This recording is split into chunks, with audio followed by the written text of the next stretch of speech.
నమస్తే. Spiritual, motivation, educational వీటికి సంబంధించి ఇంటర్వ్యూస్ ఇవ్వదలుచుకున్న వాళ్ళు కింద నంబర్కి కాంటాక్ట్ చేయండి. సూర్యోస్మి, నేను మీ విక్రమాదిత్య.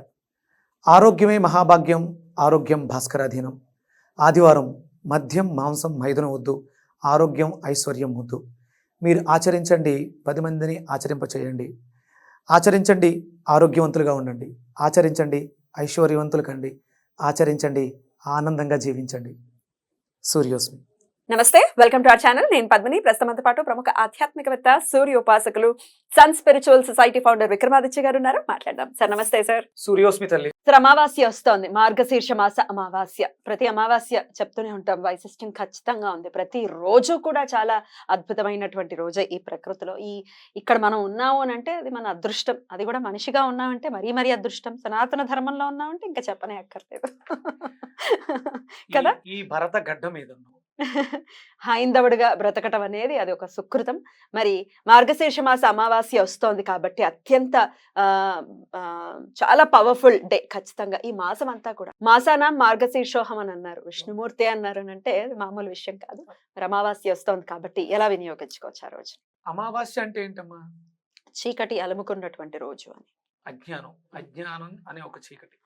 అలాగే ఏం జరుగుతుంది అంటే చంద్రుడి యొక్క కళలు తగ్గుతున్నాయి. ఎందుకు తగ్గుతున్నాయి అంటే సూర్యనారాయణమూర్తి యొక్క రిఫ్లెక్షనే కదా ఆయన చంద్రుడు. ఇద్దరు ఒకే దగ్గర ఉంటారు, ఒకే దగ్గర ఉండడం వల్ల ఇది జరుగుతుంది. సూర్యుడు ఎవరు? ఆత్మకారకుడు. ఆత్మకారకుడు, పితృకారకుడు. చంద్రుడు తల్లి. అలాగే ఈయన ఆత్మక కారకత్వం వహిస్తే ఆయన మనసుకి కారకత్వం. ఈయన పంచమాన్ని చూస్తూ ఉంటారు. ఆయన చతుర్థం అంటే తల్లి స్థానాన్ని చూస్తుంటారు. పంచం అంటే ప్రేమ, చతుర్థం అంటే తల్లి, గృహాలు, వాహనాలు.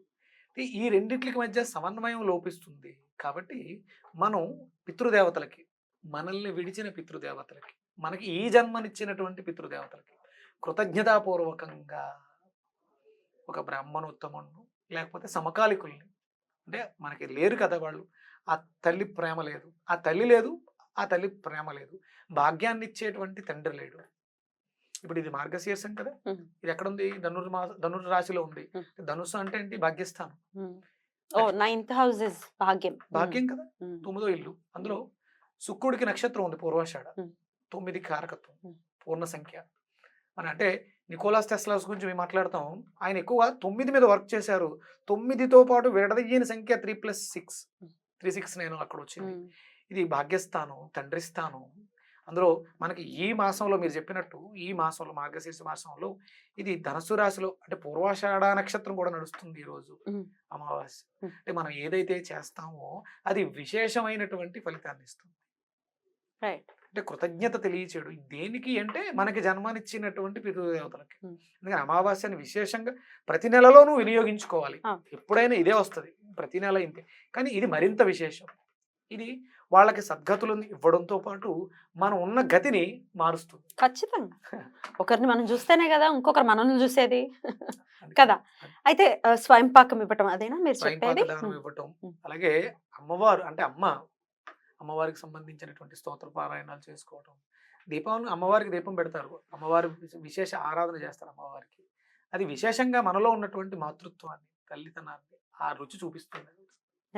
మీరైతే అమ్మవారు అని అంటున్నారు, మరి కన్ఫ్యూజన్ వస్తుంది. లలితమ్మని కొలవమంటారా, లక్ష్మీదేవిని ప్రత్యేక? ఎందుకంటే మార్గశీర్ష మాసం అంటే గురువారాలు చాలా చాలా విశేషంగా చేసుకుంటారు. ఈసారి మళ్ళీ గురువారమే వస్తోంది.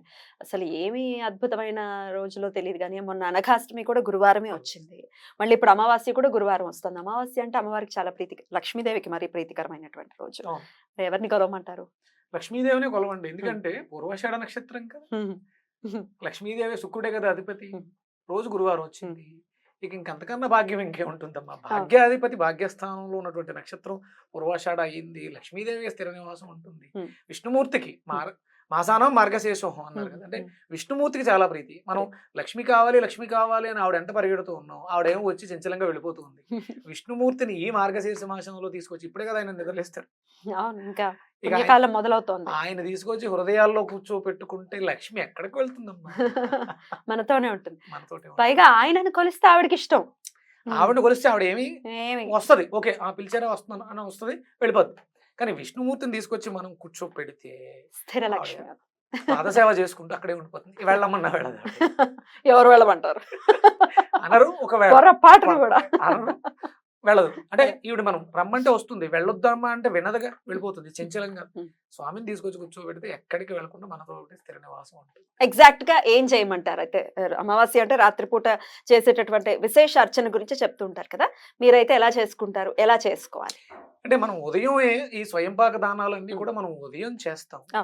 ఉదయం నుంచి సాయంత్రం వరకు ఉపవాస దీక్ష. మనం ఏదైతే దానం ఇచ్చామో దానిని మనం స్వీకరించకుండా ఉపవాసం ఇచ్చాము. ఓకే. అందుకని సాయంత్రం దాకా ఉపవాసం ఉండడం, సాయంత్రం మనం లలిత పారాయణం చేసుకోవడం, దీపం దీపం పెట్టడం, ఆవిడకి మనం పంచోపచారాల పూజలు చేసి అమ్మవారిని విశేషంగా చేసుకోవడం, విష్ణు సహస్రనామార్చనతో కూడినటువంటి లలితా పారాయణం చేస్తే, సంపుటీకరణ చేసి, అంటే ఒక శ్లోకం అది ఒక శ్లోకం ఇది అలా కూడా చేసుకోవచ్చా?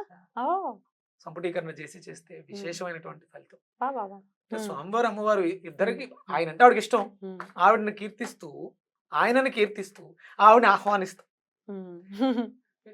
సంపుటీకరణ చేయొచ్చు కదా, అద్భుతంగా ఉంటుంది. అలా ఒప్పుకున్న వాళ్ళు చక్కగా చేసుకోవచ్చు. అయితే ఇప్పుడు ఉపవాసం కంపల్సరీ ఉండాలండి అని అడుగుతారు. శరీర ధర్మాన్ని అనుసరించి ఉపవాసం ఉండమంటారా? ఎలా ఉండాలి? శరీర ధర్మం, అనారోగ్యం ఎందుకు వచ్చింది?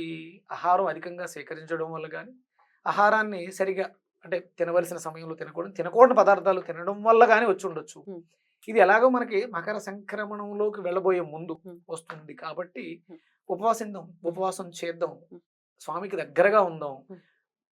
తినకూడదు, అవి వండినవి తినకూడదు. వాళ్ళకి మనం ఏమిస్తాం? బియ్యం, కూరగాయలు, చింతపండు, ఉప్పు ఇలా ఇస్తాం. అవి లేనివి ఏంటి? పళ్ళు పలహారాలు తీసుకుంటాం, పాలు తీసుకుంటాం, మజ్జిగ తీసుకుంటాం, ఏమైనా చేసుకోవచ్చు కదా. దవ పదార్థాలు తీసుకుందాం, ఇది మన ఆరోగ్యానికి మంచిది. మనకి ఉపవాసం ఉన్నాం, స్వామివారి అమ్మవారి సేవ చేసుకున్నాం, అనుగ్రహాన్ని కూడా పొందుతాం. అయితే విశేషంగా లక్ష్మీ కవచాన్ని ప్రేక్షకులకి అందించడం అనేది జరిగింది. లక్ష్మీ కవచాన్ని కూడా చేసుకోమంటారా? అంటే సహజంగా మనం లక్ష్మీ కవచం సాయంత్రాలు చేయొద్దు అని చెప్పడం జరిగింది. మాసానం మార్గశీర్షం అన్నారు కాబట్టి ఇది అమావాస్య తిథి వచ్చింది. గురువు గారు చెప్పింది కార్తీక మాసం అమావాస్య దీపావళి రోజు మాత్రమే లక్ష్మీదేవి ఆరాధన మంచిదని చెప్పారు. నాకు ఎందుకో ఇది విష్ణుమూర్తి తత్వాన్ని కలిగి ఉంది. అలాగే పూర్వాషాఢ నక్షత్రం కూడా ఉంది కాబట్టి, ఇది చీకటి కాబట్టి, అమావాస్య తిథి కాబట్టి స్వామివారి మీద భారం వేసి, ఇది అందరి జీవితాల్లోనూ లక్ష్మిని స్థిర నివాసం ఉంచాలి కాబట్టి విష్ణు సహస్రనామార్చన లలితతో పాటు లక్ష్మీ కవచం చదువుదాం. తప్పకుండా. ఎన్నిసార్లు చదవమంటారు సార్? అది చాలా 9 సార్లు. పాకిస్తానం కాబట్టి 9, 18, 27 ఓపిక. అద్భుతం సార్, చాలా చక్కగా వివరించారు. ఖచ్చితంగా ఈ మార్గశీర్ష మాసంలో వచ్చేటటువంటి ఆఖరి రోజు అమావాస్యని చాలా విశేషంగా వినియోగించుకుని, ఇక పుష్యమాసానికి కూడా మనకి ప్రతి నెల అమావాస్య వస్తూ ఉంటుంది, ప్రతి నెల కూడా వీళ్ళు చేస్తూ ఉంటారు. కానీ 12 మిగతా 11 చేయడం ఒక ఎత్తు, ఇది ఒక్కటి చేయడం ఎగ్జాక్ట్లీ. పుష్యమాసానికి కూడా వెల్కమ్ చెప్పాలి. అత్యంత పుణ్యప్రదమైనటువంటి మాసం పుష్యమాసం. దాని గురించి, ఆ మాస విశిష్టత గురించి, ఆ మాసంలో మనం విరివిగా వాడుకోవాల్సినటువంటి కూరగాయ వెజిటబుల్ థెరపీని చెప్తున్నారు. దాని గురించి నెక్స్ట్ ఎపిసోడ్ లో మాట్లాడుకుందాం. Thank you so much sir. నమస్తే. సూర్యోస్మిత.